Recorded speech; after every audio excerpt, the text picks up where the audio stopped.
Welcome to our cross-cultural missions series where we take our experience living and working in another culture and apply that to the world of missions. Today, we're going to talk about finding a reason for everything.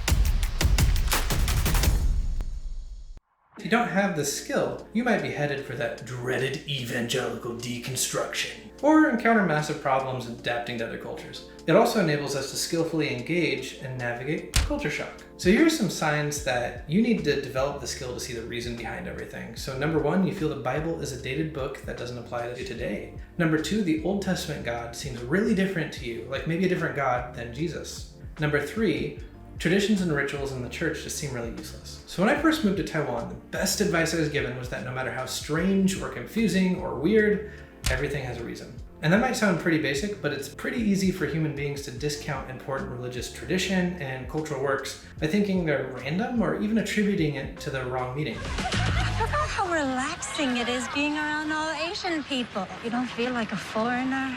You blend in with everyone around you.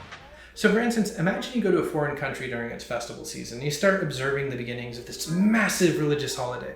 It's one that happens around once a year, and people start prepping for it months in advance. The entire village starts to make special foods, and families start to gather together and travel to the same place. And you notice a change in the culture. The music is different. And all the local religious leaders, they start talking about the upcoming festival at every gathering. There's excitement and there's stress. And families tell the children the spirit of judgment is going to visit the home at night. So then families are going to leave out special offerings in the family room with the altar, presumably to appease the vengeful spirit. And at night, there's this palpable fear and mixed excitement. Is it going to be a success? Will this be the year that the spirit blesses us? The offerings are then removed before sunrise after the spirit has feasted and blessed the family. Then in the morning, these families, they travel to the in-laws' house to have a large gathering and a specially cooked meal that only happens during this time. So some of you know I'm simply describing Christmas. But how crazy would it be if you busted down the door to a bunch of people opening presents on Christmas morning and you said, "Stop! Don't open those! No more cookie and milk offerings to Santa Claus. That's blasphemy. Stop worshiping him." Now, human beings worship the great god Santa and his wife Mary.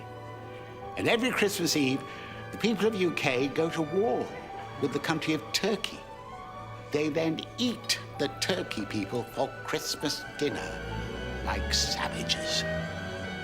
Excuse me, sorry, but where did you get all this from? Listen, nobody worships Santa, at least intentionally. But a collection of myths, traditions, and consumer beliefs has created a kind of quasi-religious holiday that both non-Christians and Christians celebrate during the time of a real religious holiday.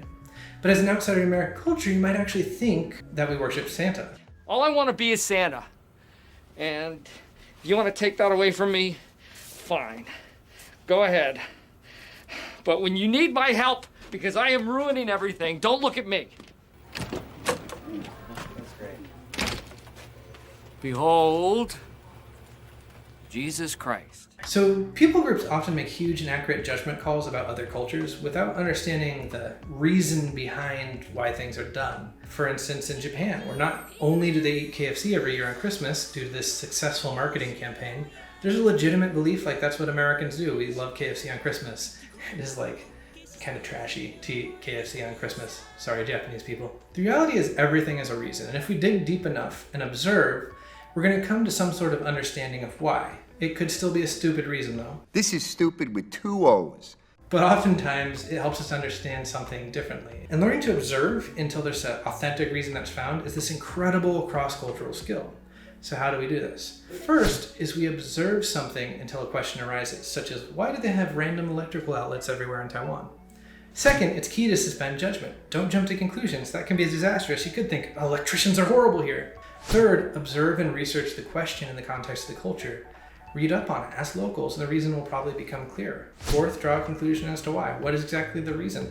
In our room, we have an electrical outlet that's like 10 feet up in the air. It's for a fan because they always put a fan there next to the door. But for us in America, we don't really put fans on the ceiling that are like not like a ceiling fan, but like a normal fan on the ceiling. And so we would think this is really weird. Why did they design it this way? Nobody's going to charge their phone 10 feet up in the air. So finally, after that, confirm your conclusions. So that can be done with locals or with research. Like go to their house, look at their fans, right?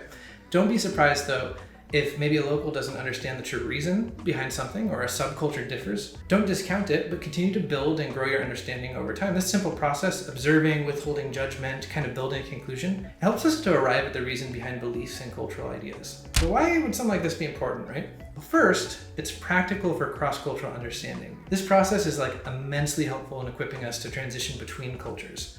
A major source of frustration with culture shock is simply a lack of understanding or appreciation for the new host culture. This is not a joke. Do you know the number for 911 in Taiwan? It's 119. By the time you figured that out, your stolen kidney has already been sewn inside a rich man's son. In our Culture Shock in 60 Seconds video, we explained that phase 3 of culture shock has 3 possible outcomes. The worst one is rejection, a perpetual hate of your new host culture that you live in. And unfortunately, large amounts of expats, they end up stuck in this new culture, bitter and rejecting it. But one of the things that can help them get through that rejection phase is understanding the actual reason for why things happen. It also protects us from rejecting things. But number 2, it's important for understanding everything in life, including the Bible. So modern times are filled with propaganda. Corrected. Explaining how the Apollo missions were fake to bankrupt the Soviet Union.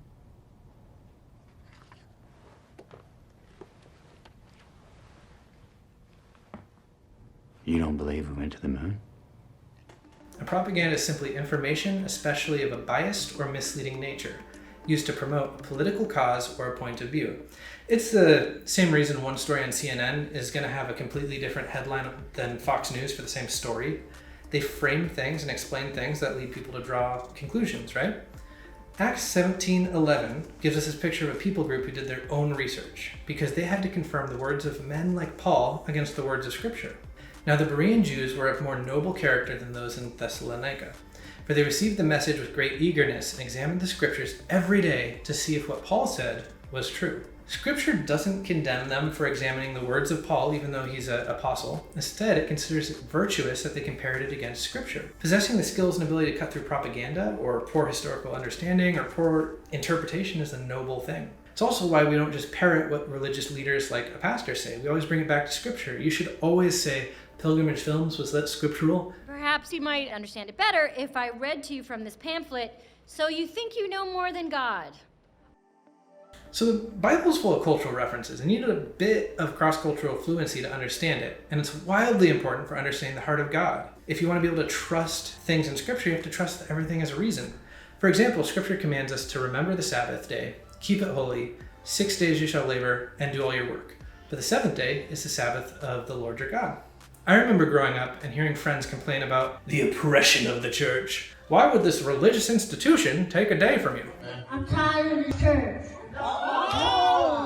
Even first century Jewish people got the idea of Sabbath wrong. They got so religious and made so many rules that the Sabbath became this legalistic event where even rescuing someone was considered wrong. When confronted by the Pharisees, though, about picking grain to feed the disciples, Jesus actually said, the Sabbath was made for man, not man for the Sabbath. Because you gotta remember, everything has a reason.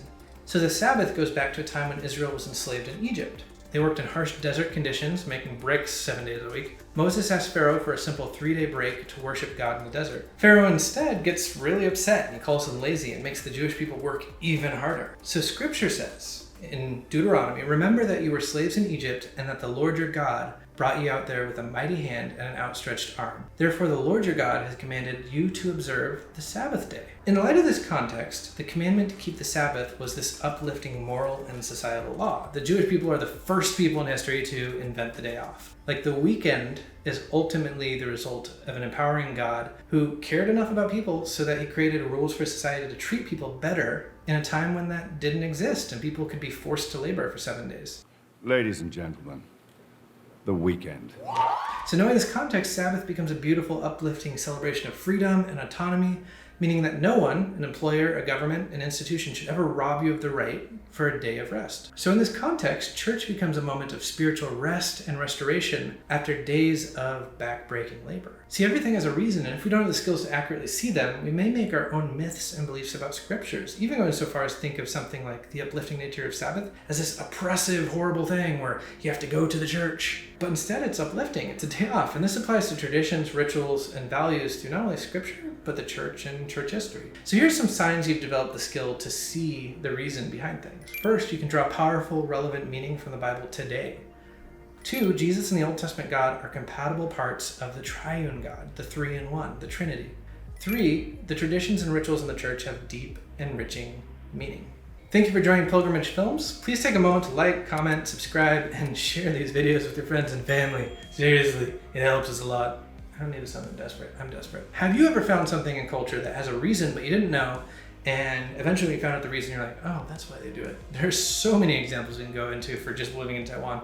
Please share in the comments below. We'd love to hear your stories. And until next time, 再见. I'm never gonna eat food again.